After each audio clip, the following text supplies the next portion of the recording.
Thank you, Mr. Chairman, and I want to thank our witnesses as well for putting together this hearing to address our great power competition that we have already engaged in with China. And over the past, as you've heard from many of my colleagues as well, we've been expressing the hope that the U.S. will continue to make room and accommodate China's rise in the international order.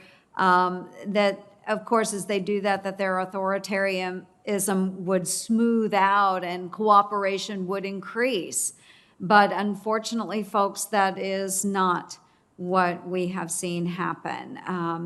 The accommodation and the appeasement to China has failed, and the Chinese Communist Party's disruptive efforts haven't softened, and our world is still being subjected to the pressures and threats of a totalitarian regime.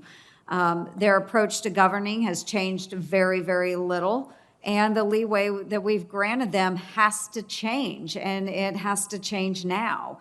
The United States as a whole has become far too dependent upon communist China. So we've heard from others about their unlawful incursions in the South China Sea. We've heard about their treatment of the Uyghurs, even far-reaching outside of China, and we can't ignore this any longer. And so again, I'm just grateful that we're having this discussion today. So Mr. Pottinger, if you would please, we have talked about our military and diplomatic operations.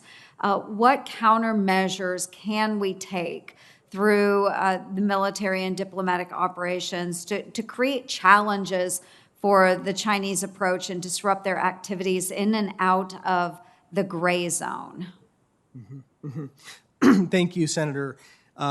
In addition to some of the ideas that Bonnie was talking about earlier with relation to the gray zone, I think I agree that we need to do much more with our partners in the region. We need to accept more risk, but also expand areas of cooperation, intelligence sharing, for example, with key partners in the region, Vietnam, with the Philippines and Indonesia, in addition to our bedrock partners like Japan and South Korea, increasing our FMF spending to help them build up some of those standoff capabilities, things like UAVs and helicopters and anti-ship missiles, things of that nature that can complicate China's gray zone calculus. Mm-hmm. Now, I appreciate that, and I think that's something that we need to have a broader discussion on as well as we're looking at foreign military sales and supports through those types of approaches. But I do think that, as you said, information sharing, very important as well. There's many things that we need to be engaging in to counteract that gray zone activity that we've seen from China. So moving on, of course, during COVID-19 and a number of the recent cyber attacks as well, it's just really demonstrating the precarious nature that has been caused by our dependence on China and the global supply and distribution chains.